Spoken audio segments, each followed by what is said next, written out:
Yeah, you just have to start the meeting. We do not have a quorum, but if we're not voting at this point, you can do a roll call Okay, and then we can do discussion only. okay, that's fine. Yeah, you just have to start the meeting. We do not have a quorum. Okay, thank you, Real STL TV. This is we're going to call the meeting to order, Health and Human Development Committee. It is 9:05, I want to say. 9:02. 9:02. Okay. So could we have a roll call, please? Alderman Vollmer. Present. Alderwoman Tyus. Alderwoman Schweitzer. She was here. I don't know why she keep going in and out. She must have reception problems. Alderwoman Sanier. Chair Boyd. Present. Alderwoman Tyus. Alderwoman Schweitzer. Alderwoman Sanier. We have 2 present. Thank you. And so we'll start the meeting without approval of the minutes because we do not have a quorum. And so when we get a quorum, we can't come back. But I wanted to make sure that Parks was able to speak because they have another meeting that they have to get to. So yeah, she said Alderwoman Schweitzer said she having an issue with her computer. I thought that's what it was. And Alderwoman Sonia is here, so you can recognize her as being present. And so we'll start with I'm going to say Alderman Greg Hayes, Commissioner Greg Hayes, to start speaking on in regards to the parks and the conditions of the parks and the challenges that you all are having. Well, I definitely appreciate that, Chairwoman Boyd, and nice to see all the other aldermen and alderwomen.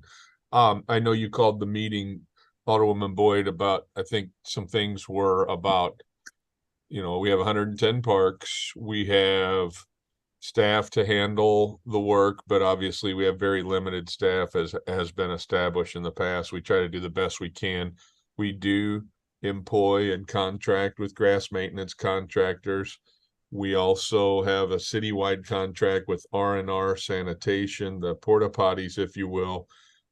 The couple points I want to make, and then certainly not dominate and open it up to questions for Kim and me, is the thing I want to stress is the Board of Aldermen is very good about sending support letters for community neighborhood events that we, of course, support. And quite frankly, we feel they're very important citywide.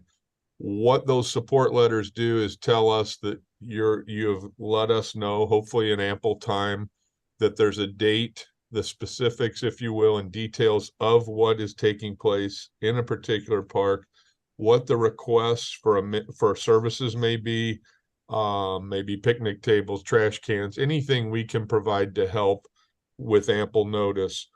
And those permits trigger park services that we try our best to time to make sure the grass is cut, the trash cans are emptied, there are ample trash cans there are picnic tables that you need.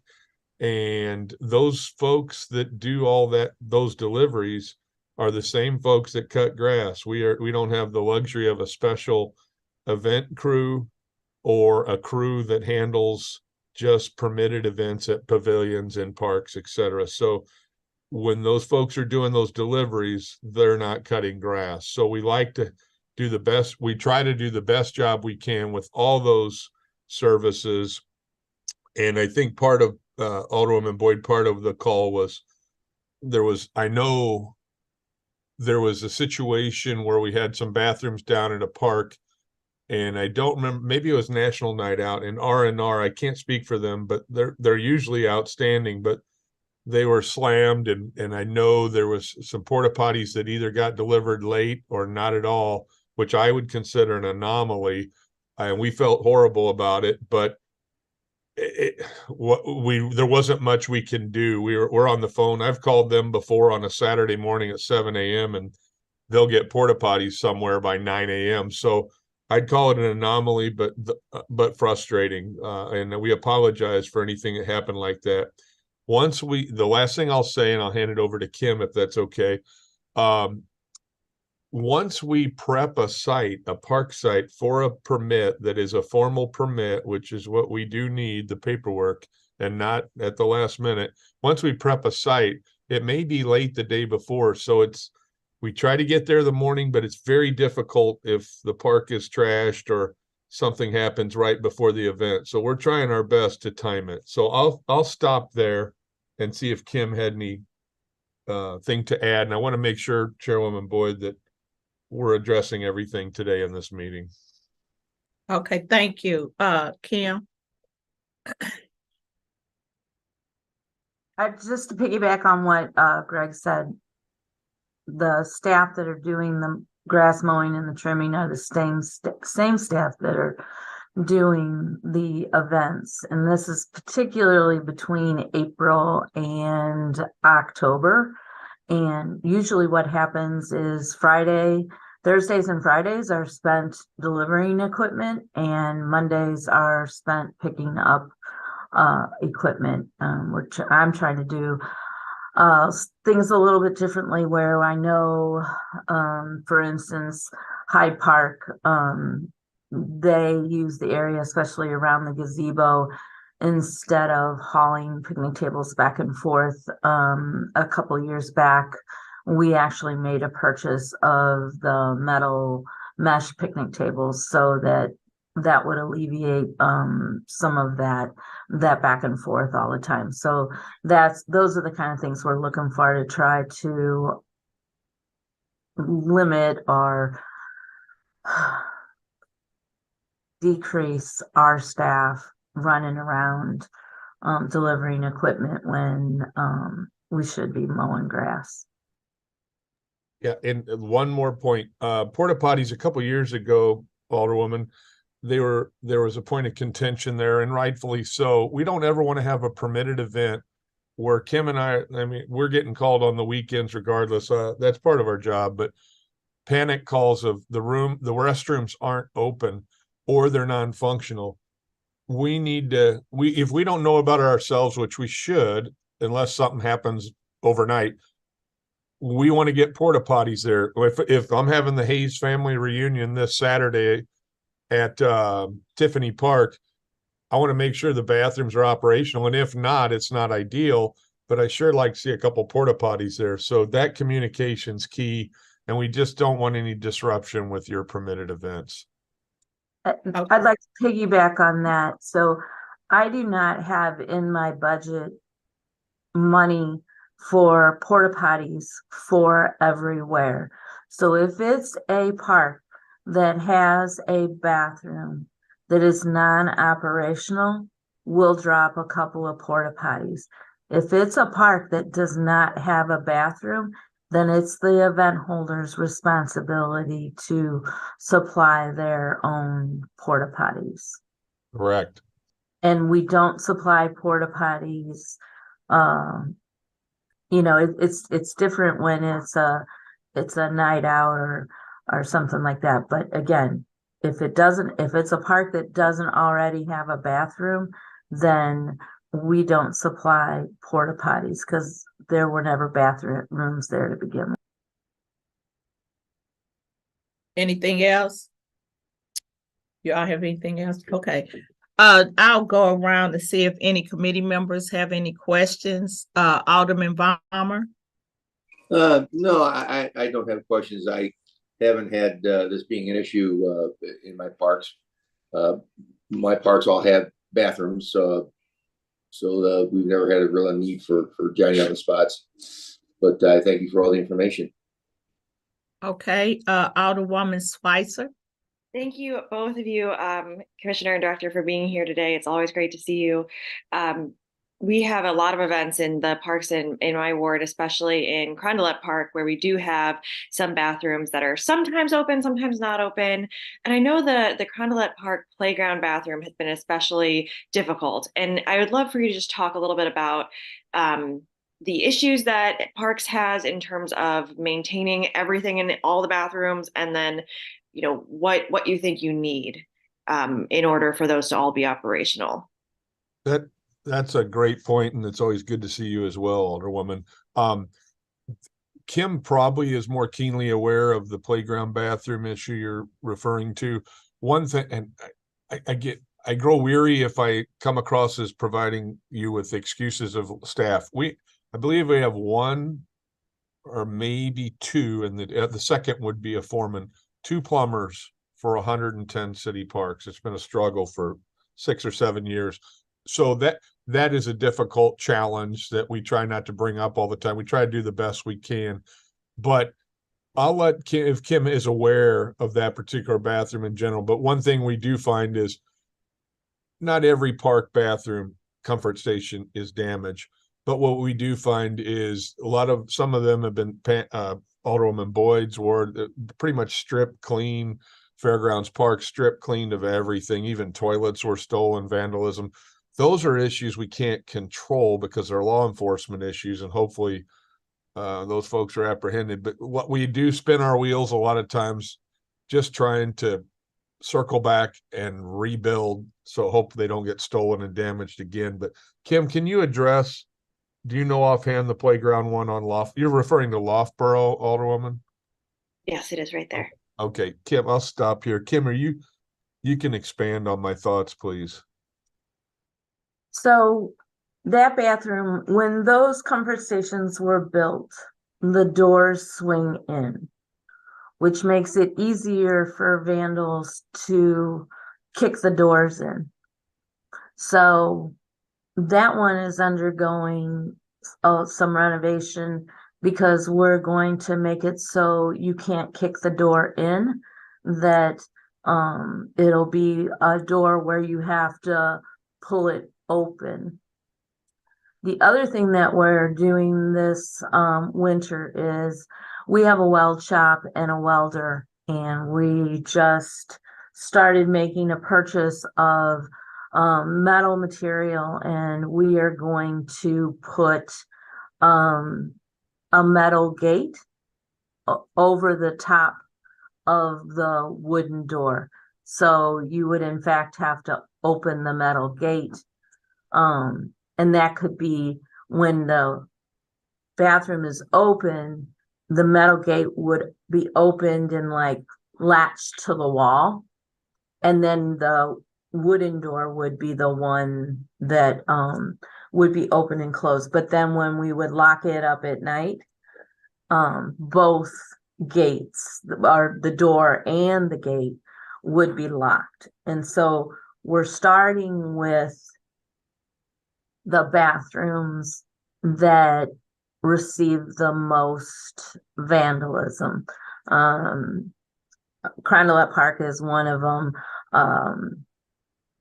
McDonald Park is another one. Gregory Carter Park is another one. We just had another one at Hickey. So it's us trying to outwit the vandals is what it comes down to.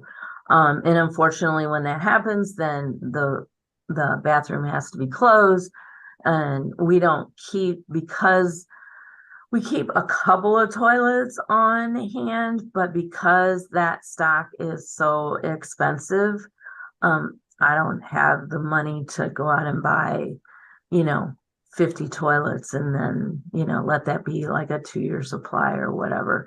So that's that. The other thing that we're doing is when places are vandalized, we're no longer going back in with copper piping. It is all plastic PVC. The other thing, we haven't ordered them yet, but I have my storeroom clerk looking, is we are going to attach plates to the doors of, usually there's a men's and a women's on opposite sides, and in the middle there's a plumbing chase, and that's where all of the guts of the plumbing are.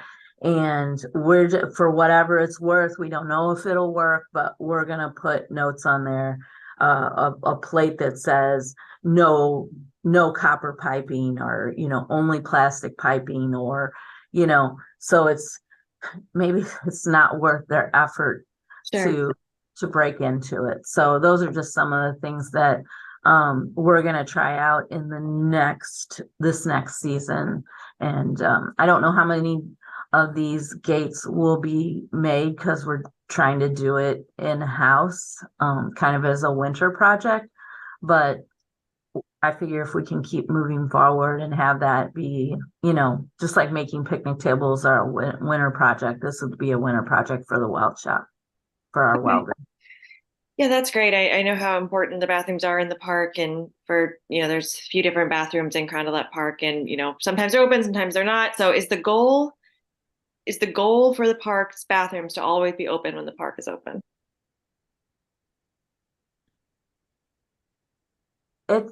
It depends.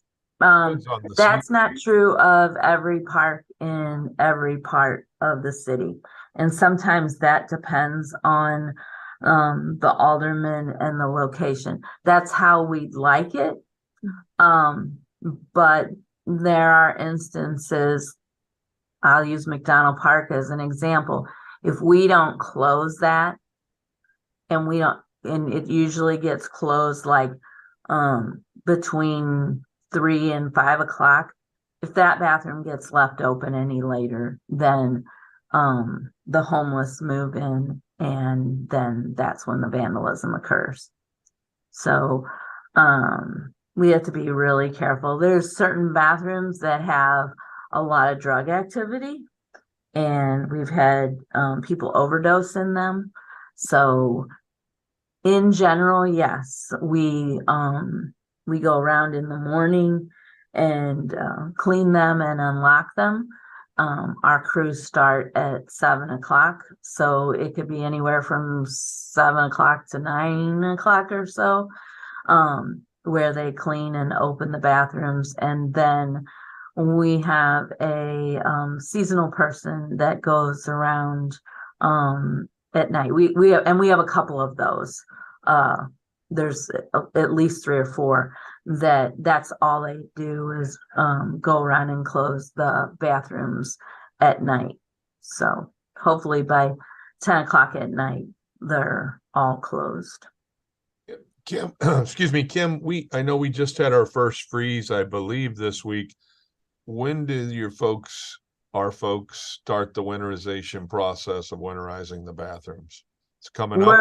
We're already in that process, and so the people that close the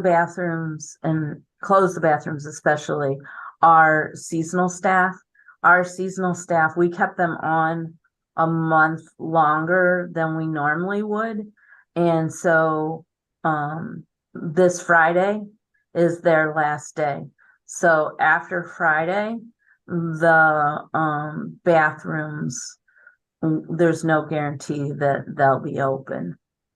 They try to keep them open. We try to keep them open with our regular staff, but after November 1st, it's definitely hit or miss. Is there any thought of getting like electronic locks that have automatic open and close, or at least open?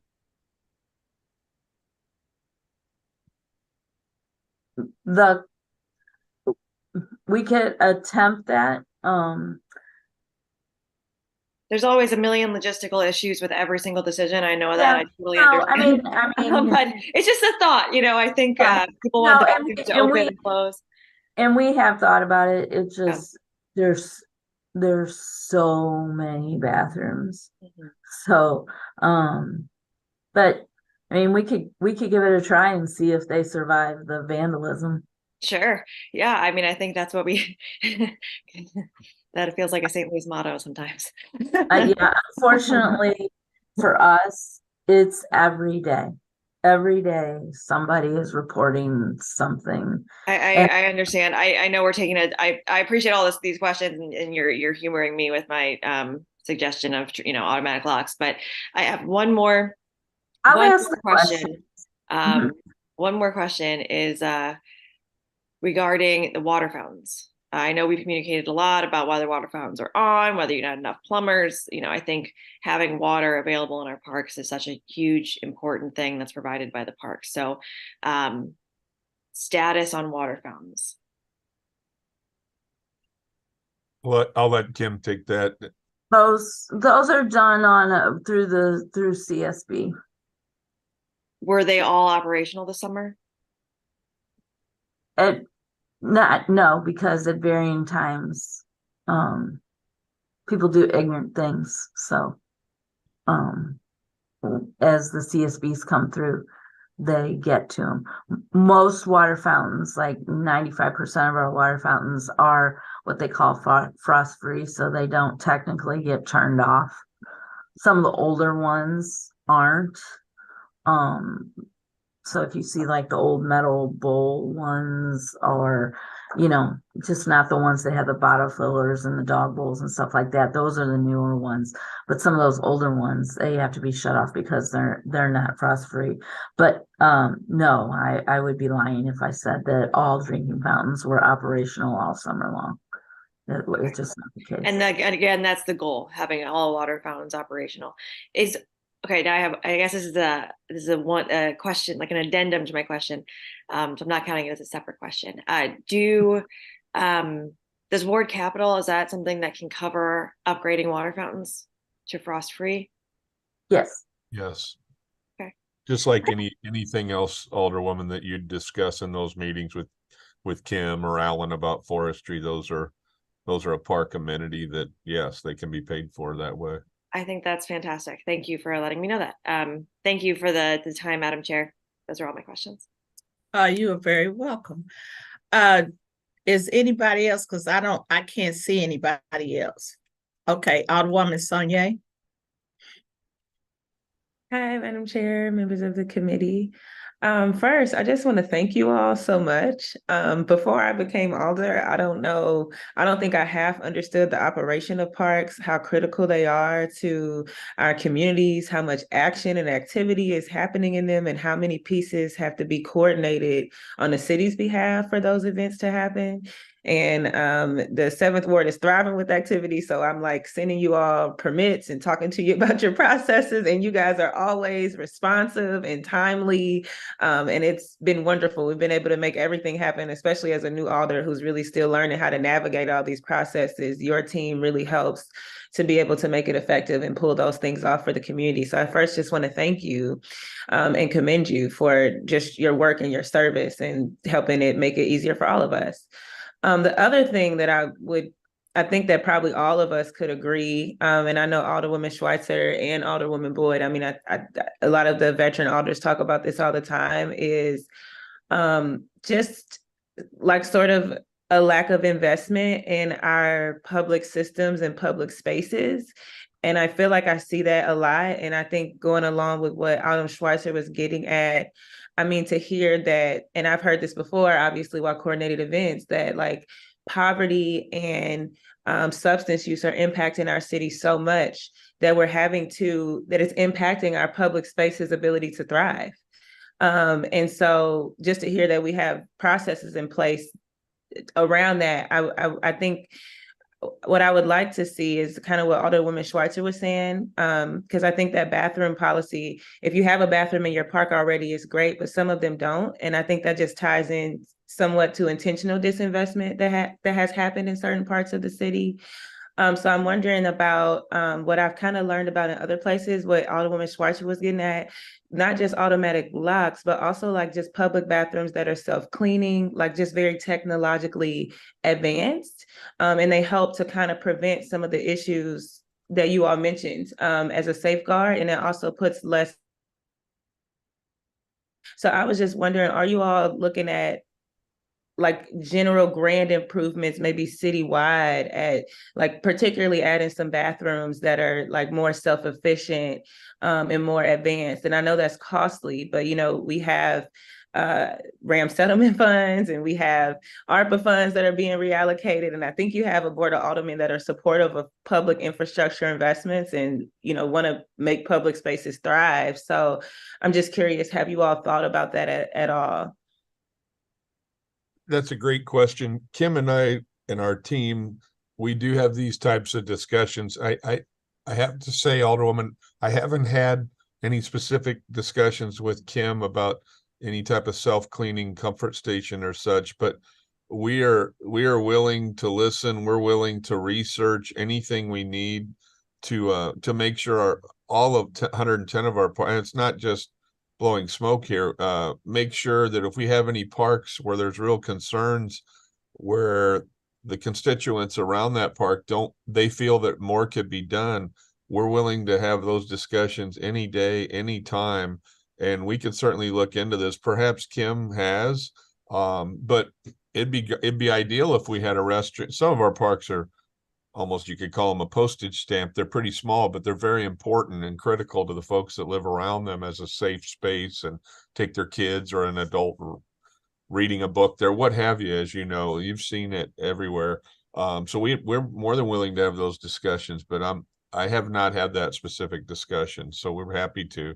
And of course, a new comfort station, that's a significant investment, but some of these comfort stations in 2023 may cost, to put one in, may $700,000-800,000. But at the end of the day, if there's a critical need, we're happy to explore that. So I have looked into one, it's I don't want to say it's like a freestanding one, but I haven't gotten all of the dollars yet. Like Greg said, if you put in a new conversation, you're looking at, like you said, $700,000-800,000. We've done, since I've been here, we've done one at Penrose, and we've done a rebuild of one at Francis Park, and that was with the help of the neighborhood association. But we have looked at one that is not necessarily like the ones we have now. They're men's and women's. This would be the one we were looking at, would be kind of like a single family bathroom.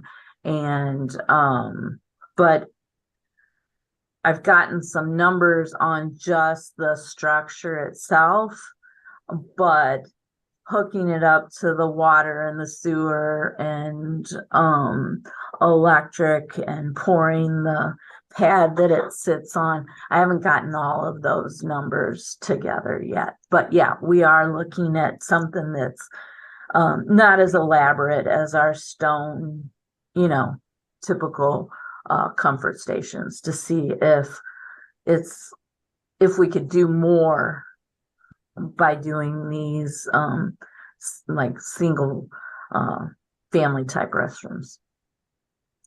Yeah, that's good to know. I don't want to take up too much time. I think I'd be happy. I'm curious if you're describing Sassonettes. Is that what you guys are looking at for? Or maybe that's another conversation. But what I see a lot of other countries have, and I may be mispronouncing it, it's a French pronunciation. It's almost like a very advanced technological, like mobile bathroom, but it's much more durable in the land. But you don't have to connect it to like surrounding like irrigation.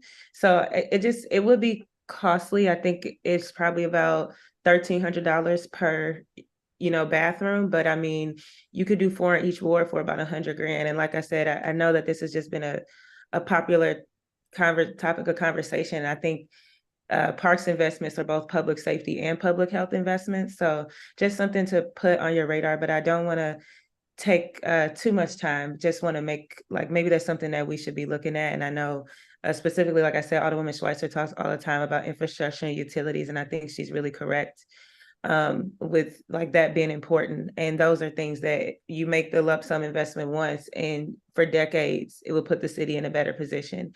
So I will just wrap up there. Thank you so much. Alderwoman, thanks for your kind words and your positive feedback. The onus and responsibility of innovative ideas on comfort stations is of course not on you, it's on us. But if you have some specific examples, feel free to send them our way. We'd be happy to look at it. That'd be great. So Kim, did you have anything else you wanted to say? No, ma'am. Okay. Uh, so I think Greg and Kim know where I'm at because from previously being in the 27th ward, I think Kim and I did come up with innovative ideas in regards to our bathroom in the Greg Quarter Park. And so I don't think the newer older people realize I did take some more capital to assist Kim and them because we renovated the whole bathroom. Our bathroom was literally from World War I. And so they literally tore that bathroom out and redid the whole bathroom. So lo and behold, we had some people that weren't nice to us, and they tore the steel door down, and they took everything out of the bathrooms. So Kim and I came together, and I was excited because she became creative and we came up with ideas. So now we have cameras in Greg Quarter Park and we have spotlights in Greg Quarter Park because of Kim's vision in helping me, and I leveraged some of those dollars. We use some parks dollars, but we use ward capital to secure the park. So lo and behold, after Kim did all this work, then the water line busted. So we wind up in the same situation. We didn't have the bathroom. So Greg Quarter Park, she made sure that we had events. They had a porta potty there. And I think my concern is, I think it's an ongoing issue, Greg and Kim. It's not just the bathrooms, it's not just the porta potties, it's not just that. And the parks in North Quarter, they have ongoing issues. And we've been talking about this for years, about the issues in these parks. And so my concern was when they did the permits for those events in National Night Out, everybody knew that Hickey Park and Bear Brothers Park didn't have bathrooms. And so I even went over there a month or two before the National Night Out to say, okay, this is what we need to do. Me and Will Pickney took pictures. Says this one needs to happen in this park. So I think the frustration was we didn't have the porta potties, we didn't have the trash cans, the trash wasn't empty. And I understand you all are short staffed. I get that dramatically. And I thank Kim because she kept constant communication with me. Alderwoman, we contact porta potties. We don't know what happened. They never delivered the porta potties. And so that's ongoing throughout the world. Relying on companies, they don't produce. So that's an ongoing issue. But I think it started at the permits. And so I don't know if special events need to look at the permits, or I don't know if you all need to look at the permits for events, because those NISs and Riverview West Forest, and they filled the permits out. And so that's why I think it's a breakdown. I think in defense of you all, it's not all on you. It's really not. But at the end, it was the permits. And so your people only go by what's on their permits. And so if it wasn't on there for porta potties or whatever, you all wouldn't have them on there. If it wasn't on there for trash cans, it wouldn't be on, if it's not on that permit. So maybe we need to look at the permit, and that might start the process to make sure people understand. Alderman Balmer said he doesn't have the problem, but Alderwoman Schweitzer says she is having a problem. Well, in the North Quarter, we've been having the issues forever in our parks. And so I just think from the Greg Quarter Park perspective, I told Kim when I first got elected that was going to be my forest park. I was going to make sure I put everything into that park to ensure that community had what they needed. But Hickey and Bear Brothers didn't have that. So ironically now, we are creating a reimagine Hickey Park committee in the Baton community. So it's people that's coming to the table. And Kim, you will probably be notified to let you all know when they're going to meet, what they're going to do, to get residents' input to start looking at, okay, how do we look at Hickey Park? So it is a community effort. I'm real clear about that. It's not just you all, but you all are challenged with staff. You don't have the manpower. And so I want to say, and if I'm off, Kim or Greg, tell me, 4 years ago, you all said you only had one plumber when we were in the pandemic.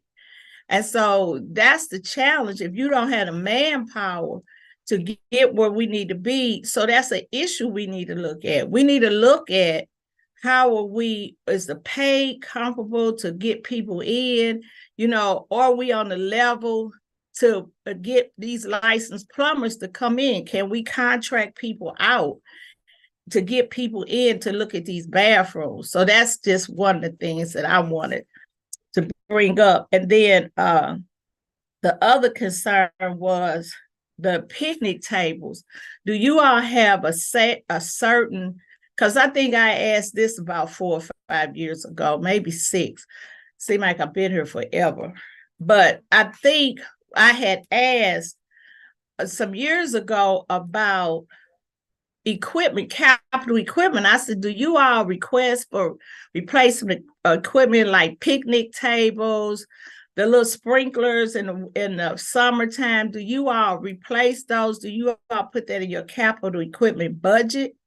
Because the tables, people couldn't sit at the tables. They were just falling apart. And so what I would recommend, dispose of those tables and not have it where people, then we were putting the city at risk for liabilities because somebody get hurt. And so I don't want that. In Great Carter Park, I heard Kim said in one park they have metal tables or whatever. When Great Carter Park, we have concrete tables. And so we don't have to worry about people being hurt or anything because that's a solid piece there. So those are the questions that I'm asking. Sure. I appreciate those, Alderwoman. And I'll start off. We definitely don't want to take junk to a permitted event, and we don't want to have junk in the park where somebody, we could have a loose board or a bolt sticking out. We definitely don't want to do that. And we do try to do the best we can with our staff to go around and make sure we don't have any safety, so we're not compromising any safety issues or creating a safety issue due to not addressing it.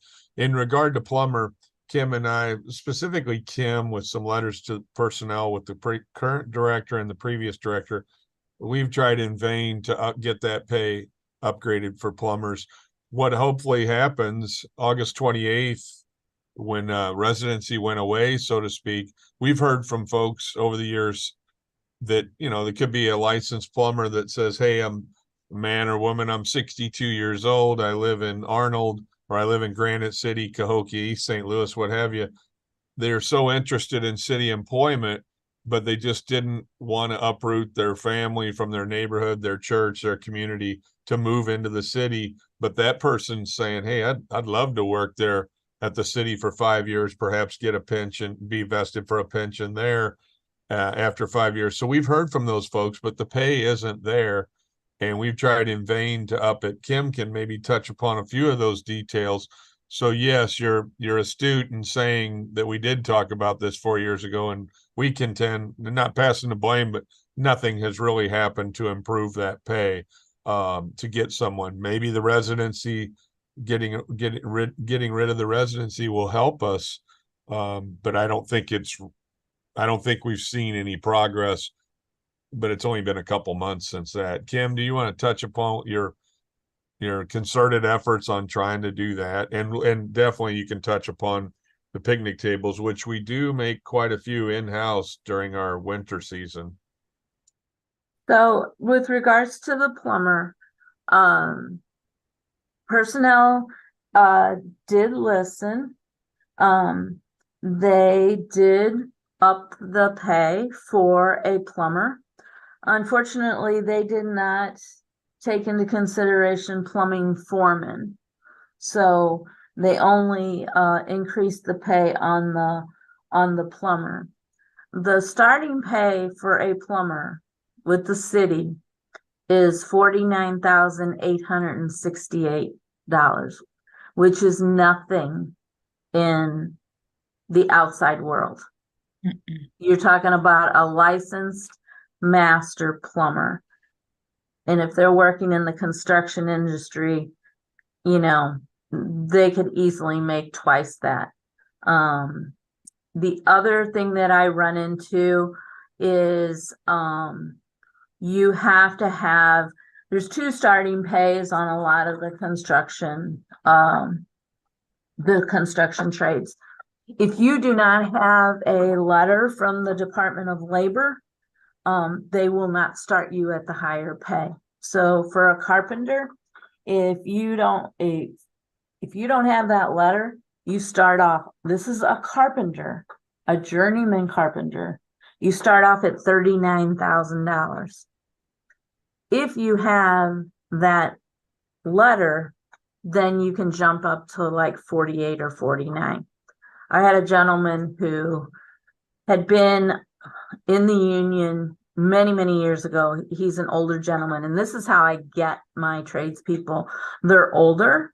This guy went through the program, but then went to work for his dad for many, many years, and they own their own company. He's older now, dad retired, and this guy, like I said, master carpenter,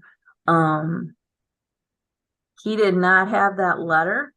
Now, the union could show us where he had paid all his dues. He had a copy of his old carpenter card carrying carpenter that said journeyman on it. But because he did not have that letter, they would not start him at the higher rate. Now, luckily, he needed the benefits, so he took the job. And that's why I can't, and I have a HVAC guy, maintenance worker, and because he did not, now he has a certification from Rankin, but again, because he does not have that letter from the Department of Labor, they would not start him at the higher rate. So he walked away. So those are just some of the things. We all know that that's out there, that we have that problem. I am to the point though now, these 2 plumbers that I have, a plumbing foreman and a plumber, they are part of my older crew. They're ready to retire. And they tell me when one goes, the other one's going to go. So I probably have, if I'm lucky, another 2 years.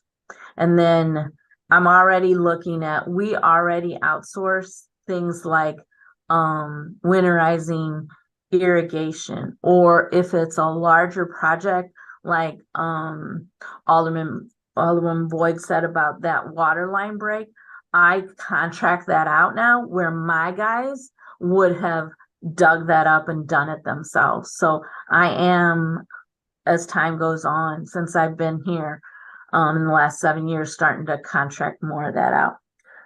As far as events go, there is an event application that has to be filled out. And then there is a part of that application is an equipment request form. And here's what I get into.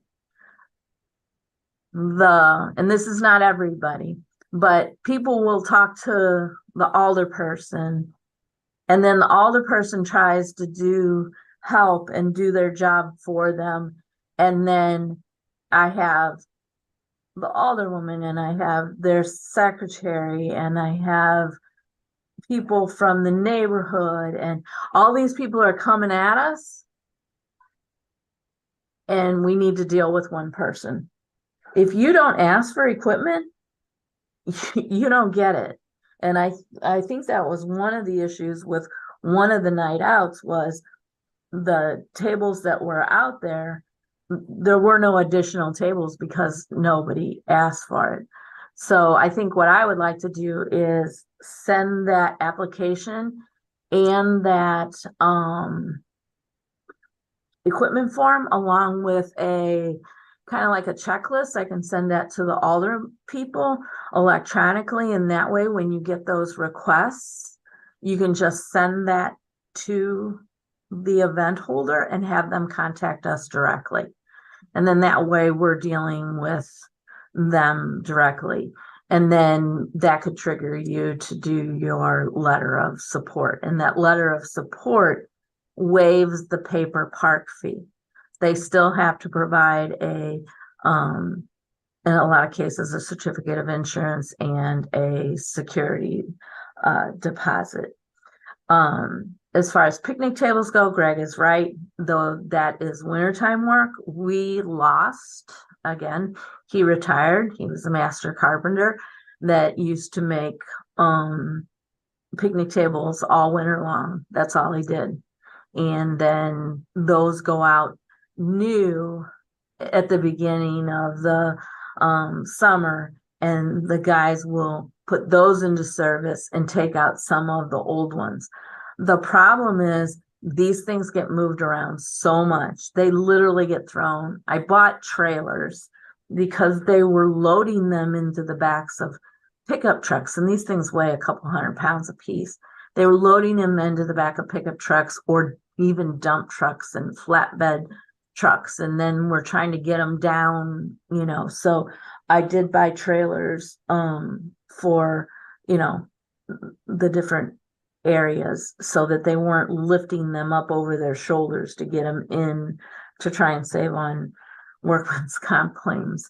But they do get rotated out of service. Do they get everyone? No, I can't guarantee it. Some picnic tables, even though they're wooden, they stay in the park. So it's just different everywhere, but they do get rotated out. And usually we make about 100. So we're back on track. Excuse me, since we hired another carpenter, that's what his job will be. A couple people in the wintertime. That's what they do in the wintertime. So I guess my thing, I heard you, Kim, when you said send the stuff to the older people. I'm just being honest. Don't send me nothing. I don't want to get that crazy. I got too much other stuff to do. Now, maybe somebody else might want it, but I don't think that's a place for the older people. Okay. I think that they need to, who is Robert, whoever the Robert person is. Rob. Yeah, and I think that's where a lot of hiccups kept coming because they were sending the stuff in and he was saying they didn't have it. So that's why I said, I think that's the beginning we need to look at. And then not for the older person, if Alderwoman Schweitzer is a resident and wants to do, if the Alderwoman Schweitzer wants to have an event, she shouldn't send me the older person. Well, I had an event in this thing, because my first question would be, did you talk to special events? Did you take care of that? Because I know it's a process they have going on. So I don't want to get into that. I got enough issues to deal with without somebody with an event. But I think it's back to educating people for them to understand this is the process. I mean, even like when we have parades and stuff and people say, well, I've been doing this all out. Well, it's changed now. So learn the process and follow the procedure. And that's what I recommend. I'm not recommending you sending me this stuff, because normally if my secretary gets it, she'll send them back to whoever and say, you need to make sure this is done before we do. And we even send them a letter and say, this is the process if you want an event. And then once you go through that process, then we do the support letter. I'm not getting into that. So I appreciate you, Kim, trying to, work with us in that, but that's not what I think our role is. Alderman Aldridge, he had his hand up. So if I could comment on that. So I would rather them not contact you. Right. I'm willing to give you the paperwork in case there are aldermen that want it, but I would rather them not. That just muddies the water. The other thing I want to make differentiate is the Office of Special Events is different than your park event. So if you're doing the Office of Special Events gets involved when you serve food if you have tents that are larger than, I think it's 900 square feet or 1,000 square feet, things like that. If people come to us with events like that, especially we don't do parades, things like that, that we refer them back to Travis House or the Office of Special Events.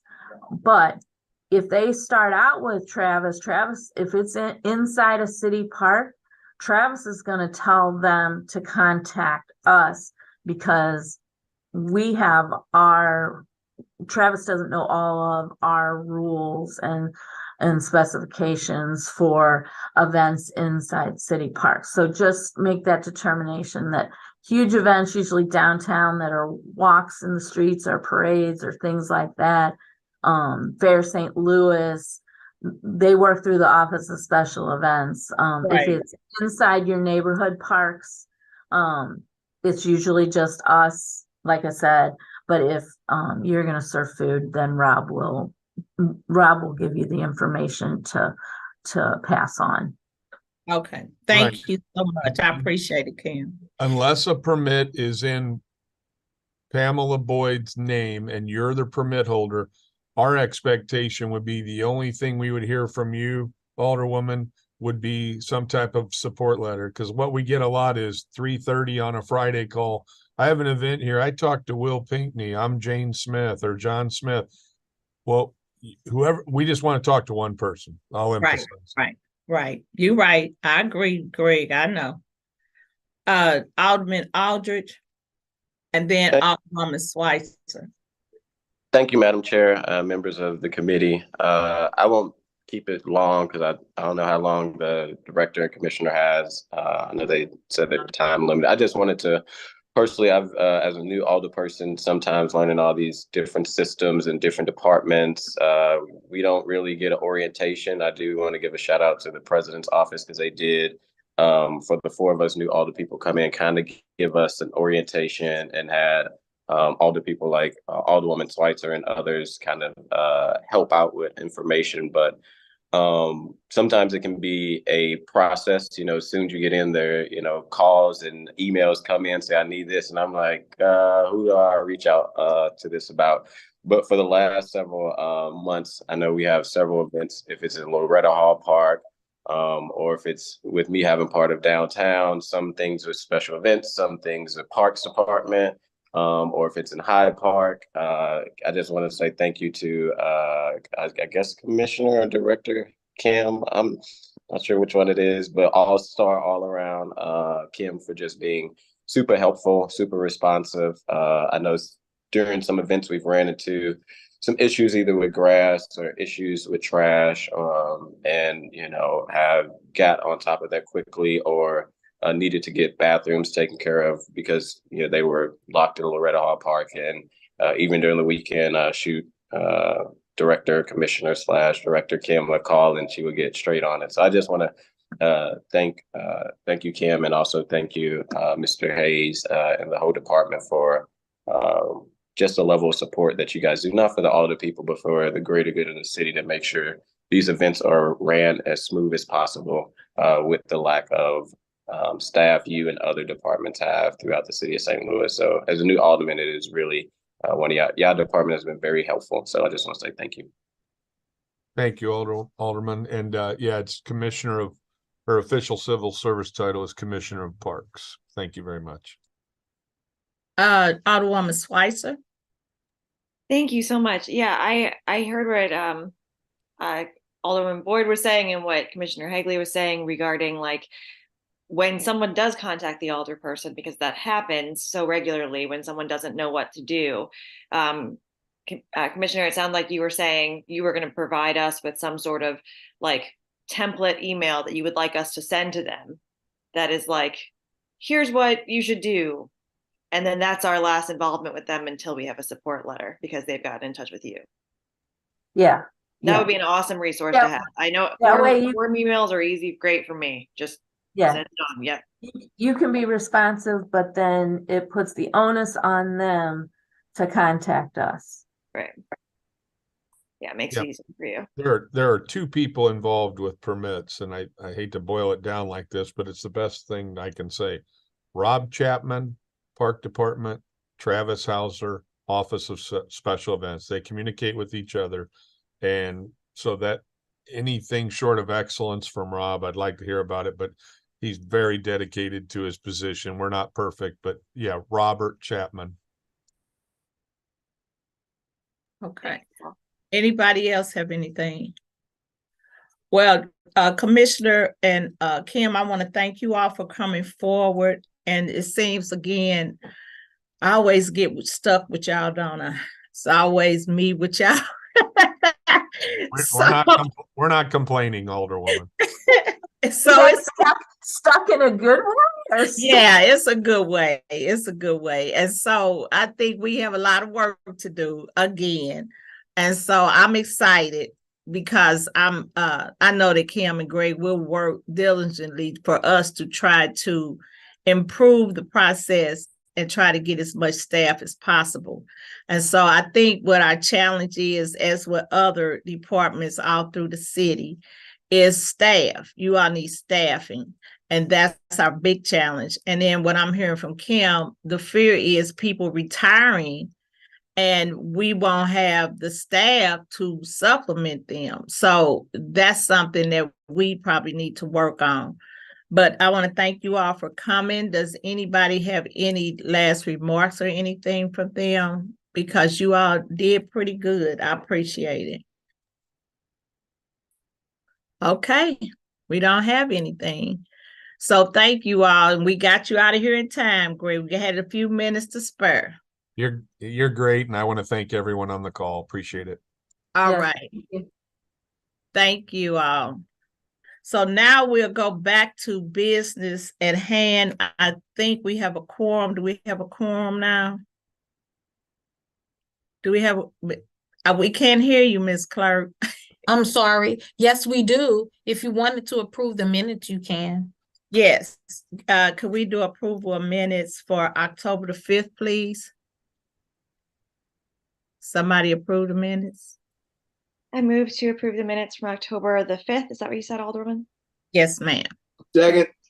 Thank you all. And so now we have a board. I need a roll call. On that Oh, I'm one. sorry. Look, I'm Got trying you. to make sure I get on point. Thank you, Alderwoman Schweitzer. Can we have roll call, please? Alderman Vollmer, Aye. Alderwoman Tyus, Alderwoman Schweitzer, Aye. Alderwoman Sanye, Aye. Chair Boyd, Aye. Alderwoman Tyus. We have 4 aye votes. Okay. Thank you. And with your vote, so moved, the minutes have been approved. And so now we have on our agenda board bills for review. Item number 1 is Board Bill number 139, introduced by Alderman Rashid Aldridge, co-sponsor Alderwoman Shameen Clark Hubbard. Alderman Aldridge, would you like to speak? Yes, thank you, Madam Chair, members of the committee. I will be quick. This is a simple board bill from our slate department that received $1 million from the state of Missouri through a budget bill, House Budget Bill number 11. Part of the bill, as you scroll down, you'll be able to see where that funds came out of. It came from about 2.5 million out of TANF. And it was also directed to be broken down 1 million for Slate, as they say, a city within a county. These funds are to be used to continue to do year-round paid jobs, internships, and job training for our youth. And know some of us who are on HUDs, Slate was just recently in front of us and talked about just an amazing amount of work that they have recently been doing with the ARPA dollars to be able to do all year-round jobs, to be able to help our fathers who may be on child support and just different programs. And I know one of the questions, I know this is one of their successful programs, is training our youth in job readiness. I know Alderwoman Schweitzer had raised, well, why not put more money to that? And like the director said, they have different grants and other fundings that they have reached out to try to get for the department so they can use our ARPA dollars differently. And this is one of those funds they was able to secure from the state of Missouri, $1 million to go to job readiness. And we have to approve it at the board. It has already went through ENA. And with that, I would close and open up for any questions. Okay, does any committee people have questions? Alderman Balmer, No questions, thank you. Alderwoman Schweitzer, No questions. Thanks for the thorough explanation. anybody else? I don't see anybody else. Okay. All right. On that note, I would like to move to do we still have a quorum? Yes, ma'am. Okay, because I don't see people. Tanya. Yeah, I don't see her. That's why I'm asking the questions. And so on that, I'd like to move to vote for Board Bill 139. So moved. Second, previous roll. Okay, on previous roll, we have moved and approved Board Bill 139. Any other questions for the sponsor? All right. Thank you. We did the city parks. We have any announcements? Excuse all the people. Ayes. Yeah, we want to excuse Alderwoman Tyus. Okay, on that note, I'll call to adjourn the meeting. So moved. Second, previous roll. Thanks, everybody. Thank you. Bye-bye. Bye-bye.